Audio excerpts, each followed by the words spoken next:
Nu, aiziet. Labdien, cienījami autovadītāji! Esam no Ronin Sijām. Šodien jums demonstrēsim jaunu produktu, kurš saucās fotoradara ķērājs. Tas nav radara detektors, tā ir iekārta, kur ir paredzēta tikai vienam uzdevumam uztvert jaunos fotoradarus. Iekārta ļoti vienkārši. Šeit ir mazs uztvērējs, atrodas pie automašīnas spoguļa vai pie stikla. Viņu var novietot, kur nu jums ērtāk. Savukārt elektrības barošana ir no šāda skaista kontaktiņa, uz kura ir divas LED diodas. Viena sarkana, kura mirgo tad, kad iekārta uztver signālu, otra zaļa, tad, kad iekārta ir ieslēgta. Ieslēgsim iekārtu iekšā.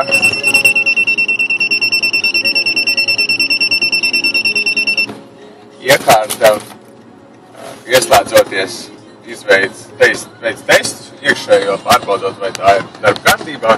Tagad esam iekārtuši, braucam pa Ulmaņu gatvi, garām spīcei, pie nestas stāv fotoradars, kā vienmēr. Brauksim lēnām, ar cerību, ka nebūs ļoti daudz mašīnu, lai nodemonstrētu šīs iekārtas darbības distanci.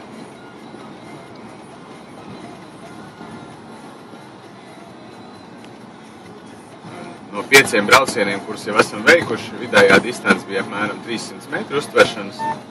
Dažos gadījumos ap 400, dažos ap 200.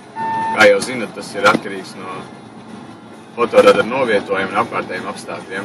Fotoradars mēra mašīnu ātrumu apmēram 50 metru attālumā.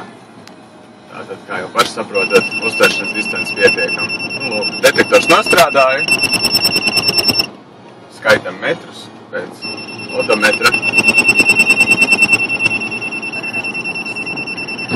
Ir pagājuši 150 metri līdz fotoradaram.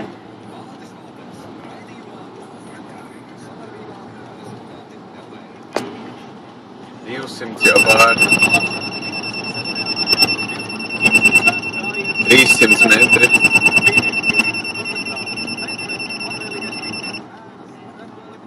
Pabraucam ar apstākām un esam nobraukuši gandrīz 400 metrus un veiksmīgi uzsvēruši fotoradaru.